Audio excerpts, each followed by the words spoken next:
Thanks so much. As Grant mentioned, J Street wrapped up its conference this week, so we thought it was fitting to begin today's event with a reflection on that event.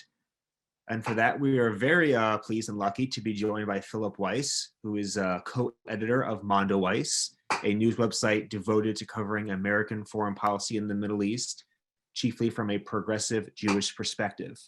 Phil watched most, or maybe all of the J Street conference, and will now take a few moments, about 10, 15 minutes, or 15 or 20 minutes, to give us his thoughts on the event and what it means for the current status of liberal Zionism. So Phil, we're happy to have you, and the platform is all yours. Great. Thanks very much, Dale. And thanks to the conference for having me. It's a wonderful conference I enjoyed last weekend, and that's a hard act to follow. Susie Abuhawa and Ian Williams and Brian Baird, among others, and John Dew, very impressive. So my job today, I think I'm going to talk about a split within the Israel lobby between the right center, AIPAC, and the left center, which is J Street. And I am going to sort of lay out what is significant about this split within the Jewish community. And that is really where I'm coming from here. I'm Jewish, and I'm very interested in Jewish politics in the United States because I think they're so important in shaping foreign policy.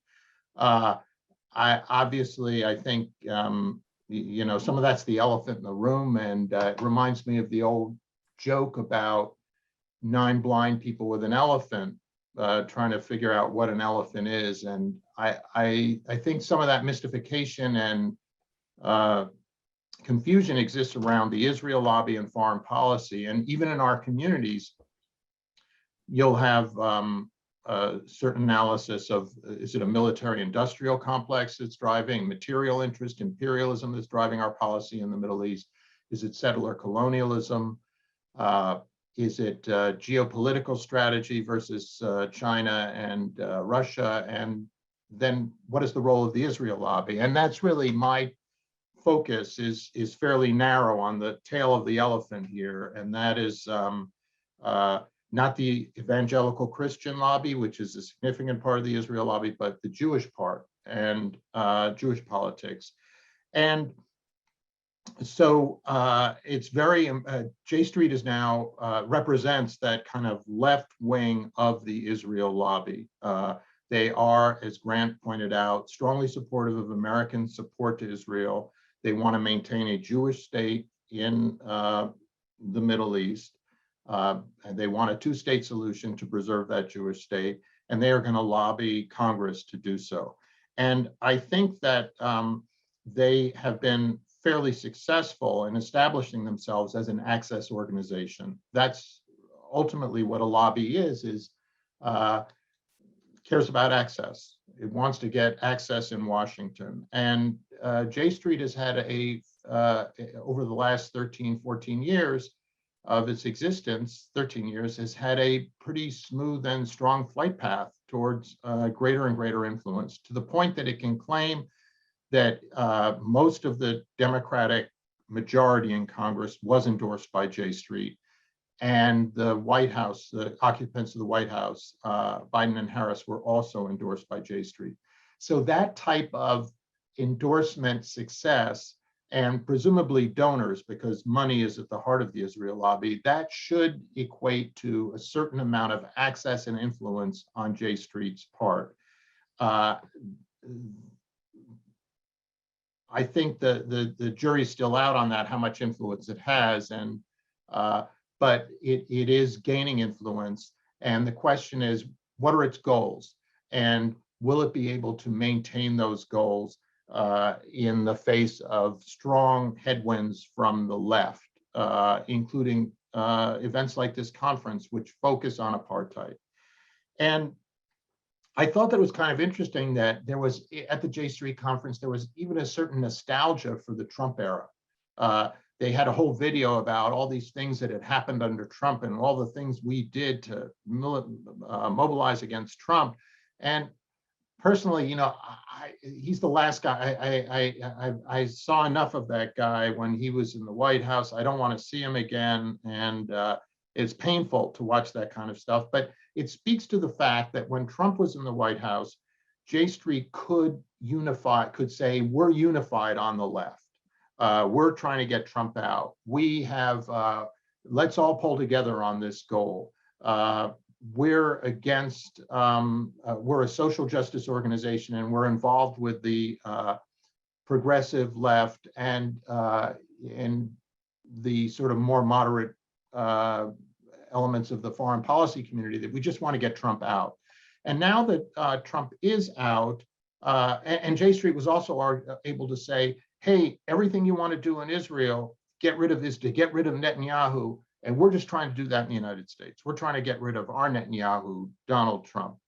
And now that Donald Trump is gone, it sort of pulls the rug out from under their messaging, J Street's messaging, in that the left is now saying, yeah, you got rid of Trump, but there's a lot more work to be done in this country. J Street says, yeah, but you haven't gotten rid of your Trump in Israel. And in fact, your Trump in Israel seems to be even more cemented in power than ever, whether that's Netanyahu or the right. Israel is an overwhelmingly right-wing country. The latest elections just go to show that close to 80 out of 120 members of the Knesset, 2/3 of the Knesset is right-wing and right-wing Jewish. And so there have been 4 elections in Israel. You haven't changed that at all, J Street. That country is right-wing, and increasingly elements of the progressive left in the United States and the think tank foreign policy community, the quote unquote blob in Washington, increasingly they are getting impatient, I think, with, well, certainly the left is really impatient with Israel, and elements of the foreign policy establishment are as well. And Zaha Hassan will talk to you later about a really important paper from Carnegie about this, where the sort of foreign policy establishment is saying, we don't care about a 2-state solution. We don't care about a Jewish state even. We just want rights for Palestinians. So I think that the first pressure, J Street is under pressure from the left, and it's under pressure from the right. And I want to describe those 2 pressures and where they end up, and what I think will develop from that. So I'm talking about a sort of fracture within the Jewish community and within the Israel lobby itself. The pressure from the left is, as I've just described, is from progressives in this country who are expecting a lot more of our country in social justice issues, and of course in Israel and Palestine, where there's apartheid. And this is a community that largely supports BDS, boycotts, divestment, sanctions, active measures to nonviolent measures to pressure Israel to change, and that supports the International Criminal Court investigation that of potential prosecution of Israel and Palestine that began in February, and that supports these findings of apartheid. B'Tselem issued this finding of apartheid that Grant mentioned. And these are all things that the left emphasizes that J Street can't talk about. It can't talk about the International Criminal Court. It can't talk about apartheid. The only references to apartheid during the whole conference were from Mahmoud Abbas, the Palestinian president, and also Breaking the Silence, an Israeli organization. But J Street itself just talked about deepening occupation and creeping annexation. That's its way of describing the apartheid process. It can't go there. It has to sort of cut the left-wing discussion out. It's too threatening to a core value of J Street, which is support for a Jewish state. And the BDS campaign, the International Criminal Court prosecution, and the apartheid discourse, all of these elements potentially threaten, or I think do threaten, the existence of a Jewish state, because they make it clear that there's a clear understanding that Israel's character as a Jewish state is preventing it from granting anything like equal status to Palestinians. And in fact, it's a horrifying situation, as was made clear 2 nights ago by this mob marching through Jerusalem, calling for saying death to Arabs, a Jewish mob of Jewish supremacists, openly Jewish supremacist organization, marching into East Jerusalem, attacking Palestinian houses, calling for the ethnic cleansing of Palestinians. And that faction is now in the Israeli Knesset. It had previously been banned from the Knesset, and now it's part of the Israeli Knesset in this religious Zionism party, which won 6 seats in the March election. So J Street faces this pressure from the left to say something about this, and it's not able to really say something about that.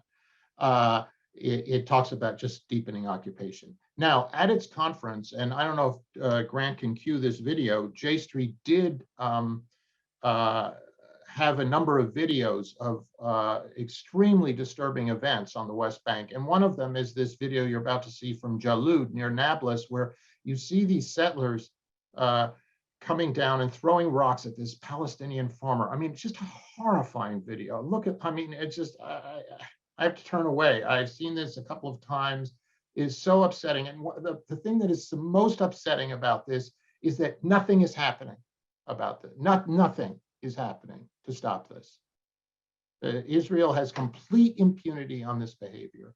And J Street, to its credit, aired this video and others at its conference. Michael Spard, a wonderful human rights attorney, aired these videos.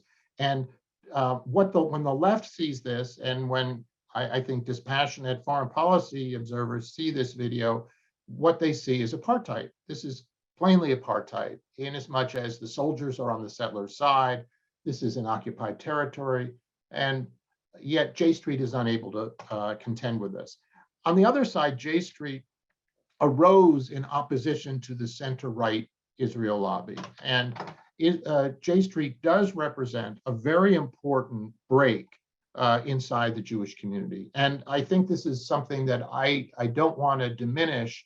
The Jewish politics of this are very important. If you think that the Jewish foreign policy community and the lobby supported the Iraq War in 2003 and faced a lot of political heat for that subsequently, J Street has arisen against that, has arisen that strain in the foreign policy establishment that does everything, has the United States acting on behalf of Israel. J Street has taken some strong stands against that sort of trend, notably in its support for the Iran deal, which has been fantastic. And I don't know that we would have had an Iran deal in 2015. I don't know that the momentum would exist now to restore the Iran deal were it not for a portion of the liberal Zionist community, J Street, Americans for Peace Now, saying, yes, get back into the Iran deal. So J Street has taken on, out of principle, has taken on the right-wing Jewish pro-Israel lobby on very important issues. Like the Iran deal, and even this week, J Street marked its independence by supporting a Betty McCollum's historic legislation, the Minnesota Congresswoman, St. Paul, I used to live in her district, that would prohibit U.S. aid going to house demolitions and detaining Palestinian children. This is a historic moment in advancing pro-Palestinian legislation, and J Street signed on. It's a wonderful thing that they signed on. Lots of civil society organizations across the United States signed on the left and the center. It's great that they all signed on, but within Jewish politics, J Street signed on to this bill that AIPAC, the right-wing lobby, hates, and that has only gotten 15 sponsors in the House. And AIPAC, meanwhile, has gotten 330 congresspeople to say never limit U.S. aid to Israel. We must keep the aid flowing. So in this respect, I think J Street has taken a very important stance and should be celebrated for it. But and it's threatening its own access game by doing so. It alienates itself from the center Israel lobby. And ultimately, J Street is in an access game. It's trying to get access to foreign policy leaders, and it's doing so through the old chemistry of joining up with other powerful Jewish organizations and using donor money, just what Brian Baird talked about last week. And it has split the lobby on this question of sort of unfettered military aid to Israel. And it said, no, there have to be some limits. I don't, at the same time though, the left discussion is outpacing J Street. So it's balanced between trying to stay an access organization and trying to stay in good odor with the centrist Israel lobby and with the Jewish community. And by doing so, it says explicitly, we don't want anything to do with the Phil Weisses of the Jewish community. Jeremy Ben-Ami, the head of J Street, says this directly to me. You're an anti-Zionist. We don't want you in our community. Okay, that they get to define their community how they like. But the left, I think, is turning increasingly towards anti-Zionism. And that's because that video you just saw is a manifestation ultimately of Zionism. I think that is an understanding that has just grown on the left, is now firmly established. You can hear it during this. The great thing about this conference is that you're going to hear this type of analysis from, parochial me inside the left-wing Jewish community, and you'll hear it from foreign policy realists. You'll hear it from anti-settler colonialist, anti-settler colonial left-wing internationalist understanding. So this is a very broad understanding that Zionism is the problem, and that an ideology of Jewish nationalism is what produced that video you just saw. That it has Jewish nationalism has not worked out. It's just created more and more ethnic cleansing, and what I think will be more and more apartheid findings. And that is ultimately the pressure on J Street. And I think that it will ultimately, I don't know how soon, but these things, as we've seen with the racial injustice demonstrations in the United States and other political movements from the left for same-sex marriage in the United States, these things happen very swiftly when they happen. And J Street is aware of that and is trying to position itself carefully. But I think ultimately, the thought I would conclude with is that J Street is more vulnerable to the left than it is to the right, because the left is developing, and the left center and the non-Jewish progressive movement is developing a strong impatience with Zionism and a clear understanding that Zionism is the problem. So thank you, Dale. And if there are any questions, happy to take them. And I hope I didn't go over my time limit. I'm really don't want to wear out my welcome here. No, thank you so much. That was great. And it kind of really helped me digest what I watched earlier this week as well. I want to go back to something you said about the jury still being out on how influential they really are.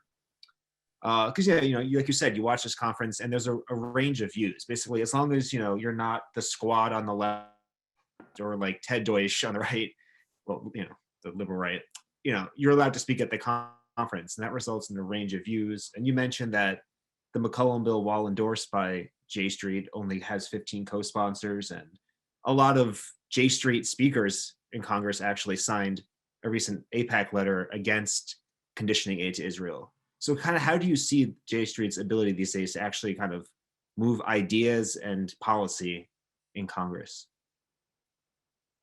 Well, I mean, just the big picture I'd point out is that, 10 years ago, to their credit, I mean, not on principle, but just in terms of power politics, which Dale, you're questioning, to their credit, they were an outsider organization 10, 12 years ago. The Jewish community, many in the Jewish community used hideous, Nazi phrase, you're like helping the Nazis, they castigated and ostracized J Street. I'm not even talking about me being, the anti-Zionist Jewish community has been ostracized clearly, but J Street, at that time had trouble getting arrested in Washington, and now Nancy Pelosi and Chuck Schumer are speaking at their conference. So they have managed to get inside. Now, part of that is Chuck Schumer and Nancy Pelosi know that the left is where all the action is now in the Democratic Party. That's the base is very progressive and wants a lot of social justice reforms. And so they think J Street is one place they can get that. So I think that nonetheless, it is, as you say, a balancing act, and it's full of contradictions. It's like other politics, any political conference that has 4,000 people or however many, you're gonna have a lot of contradictions. But I think ultimately the central contradiction is going to be between, and hopefully this will play out in the Congress. I think Zaha Hassan will address this, the degree to which the Democratic base is way out in front of our politics. And so you have people at J Street saying again and again, we're for a Jewish state. And, the left's not talking about that. And I think that, yes, the Democratic Party is even to the right of J Street, but wow, I've rambled. I don't know if that answers your questions. I think that it's very fluid and there's a lot of contradictions. Great. Maybe now we can go, Julia. I see some questions pouring in here out of the corner of my eye. Yeah, So, there are quite a few. Wow. Yeah, one of the I gotta run. One of the questions is regarding the J Street conference and Peter Beinart's appearance there. So how does he relate to J Street now? He's moved a bit left of them. How was he received when he was there? It's a great question, and I think we need to. This is again part of J Street's balancing act. Peter Beinart is this very respected Jewish intellectual who has been not ostracized from the Jewish community and who has come out, in the last year for one state in Israel and Palestine. He's accepted the reality. Israel's never going to disgorge these occupied territories. And so let's have one democratic state. Everyone has equal rights. How hard is that to figure out? He has not come out for BDS. He's not come out against Zionism as such. I mean, there are certain ways that he has not satisfied the left-wing demands on pressure on him. But he's been very, I think he's done wonderful work in terms of moving the Jewish community and moving the discussion generally. Your question, and so he was at J Street.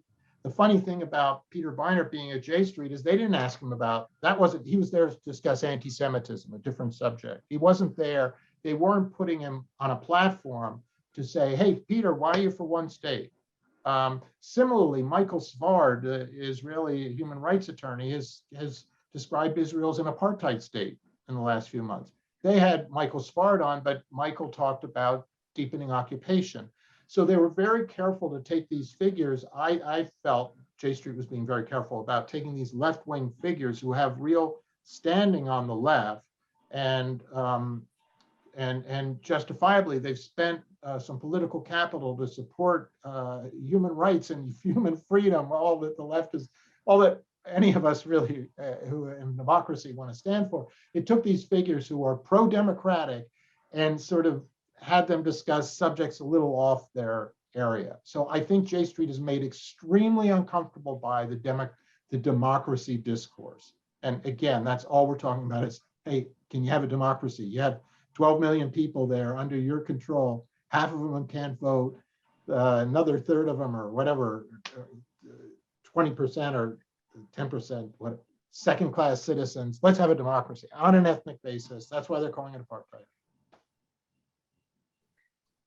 And another question is then, so does J Street at all deal with the three specific BDS demands? Do they even acknowledge those three separate demands, or they just vilify BDS the other way, the way that other Zionist organizations do?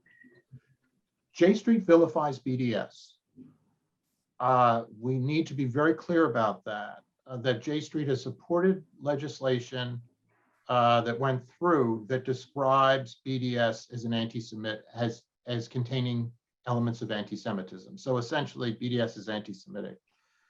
Well, you have a right to support BDS. They also say the free speech thing. So J Street has vilified BDS. I think that if you were to ask J Street about the three specific demands, they would say that, yes, we're against the occupation. We would support boycott. We don't actually have a campaign on this grounds, but we would support boycott aimed only at the occupied territories, as if somehow the occupied territories are distinct from Israel now, after 53 years with nearly 700,000 Israeli Jews living there and being part and parcel of the Israeli state. So we don't mind your plank BDS with respect to the occupied territories. Your plank about equal rights for Palestinians inside Israel, well, Israel's a democracy and these people vote, and yeah, we're against the nation state law and other things that derogate Palestinian citizenship, but we wouldn't boycott Israel on that basis. And as to the right of return, we want a right of return to the Palestinian state under the two-state solution. All these refugees can come back to this small portion of the land that would go to a Palestinian state. We don't want them coming back to Israel per se. So I think they're very much against the right of return of refugees, and even their imagined right that they give refugees to return to a Palestinian state. Well, it's been 73 years or whatever since the UN voted to partition and create a Palestinian state. There's never been a Palestinian state in 75 years. There's not going to be one in another 75. I don't know where these refugees are supposed to go. Great. I mean, it's a tough question. Another question here about the wondering what has been the effect of the ongoing Black Lives Matter movement on J Street's perception of apartheid, or if anything, on affecting J Street? It's a great question. It's a beautiful question. I mean, I think it's fantastic. Again, I think Zaha can speak to this a little bit because the Carnegie report that she's involved with, some of the discussion addresses that very issue, that this is creating the structural racism in the United States. Any focus on that is just speeding and enabling a discussion of the racism that we are supporting in Israel and Palestine. And so I think it's had a very beneficial effect.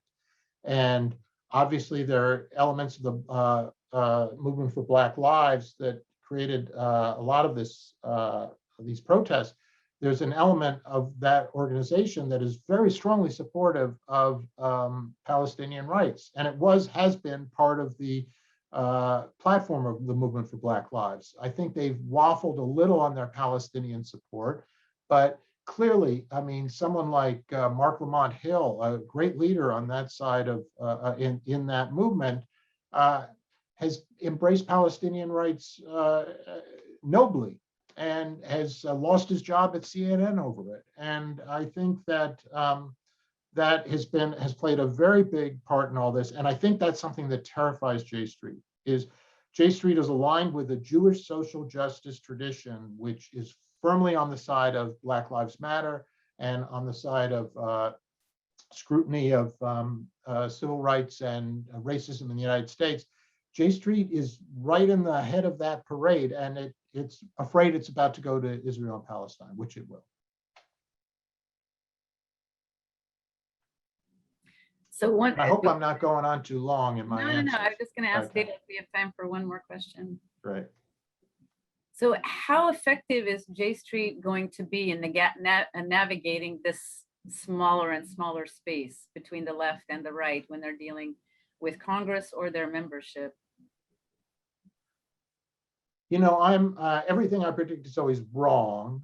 So I want to say that they won't be successful. So that means that they will be successful. I think that's the correct. Anyway, no, I guess I'd say that J Street has been they've been nimble and effective at getting as far as they have. I can't they want access. They want to play the power game in Washington. They've done pretty good. I think they have really done pretty good, and they've sold out principles that I care about in doing so. But they've gotten what they've wanted, more and more access. So while I want to believe that they're going to be crushed between the right and the left, and the left is ultimately going to overwhelm them, and they're going to have to come out against a Jewish state, I'm afraid that they're going to be around for a while, and that they will have exercised a considerable influence. I mean, the great thing is that they're supporting the Iran deal, and so there's a great incremental role that they play, and I look forward to their playing that role. I think that they are going to be, the problem is, again, that they are going to be just as bad as Netanyahu on certain things, which is the right of Jews to have a nation in land that was populated by non-Jews. And that's one where at their conference, I should have emphasized this, Isaac Herzog, a left-wing leader in Israel, expresses the most right-wing ideas. And those are Zionism, and J Street is a Zionist organization. So this crisis of Zionism that I want to create, that people on the left want to create, I don't know that I think J Street is going to be able to dance around that for as long as possible. And given that they are at the forefront of change in the Congress right now, supporting legislation only 15 Congress people support, they are still looking pretty good on the left. But so I hope that answers that question. I have one more question if we have time. One more. So this goes to kind of looking at some of the racism that's part of that Zionist ideology, and wondering, at J Street, did anybody discuss the inequity of the vaccine rollout in Israel versus Palestinian territories? Because all we hear about is how great Israel is doing with that, but not really hearing or reading anything about what's happening in the Palestinian territories or with Palestinian citizens of Israel. Julie, I'm sorry that I told Dale that I had sat through the entire J Street conference, which is true. I was online all last weekend. I was sitting here doing my hard work. The many stations of the progress of J Street. I didn't hear that one. I did not hear that as a concern. So I think they would have. I think they've made good statements on that issue, actually. So I don't want to castigate them in an unfair way, but I didn't hear any talk about that. I did, as I say, hear a lot of references to the Jewish state and the importance of the Jews having self-determination in their own land.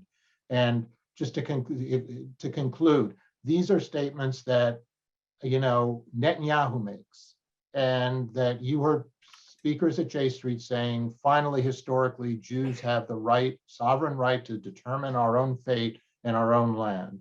And left-wingers in Israel will say this, quote unquote left-wingers, because that is Zionism. And so that's the ultimate dilemma, I think, to repeat myself ad nauseum. Excellent, excellent. So thank you very much, Phil. If you haven't seen this great post by Philip Weiss, J Street's Magical Thinking, you really need to check that out. But now we are going to move along.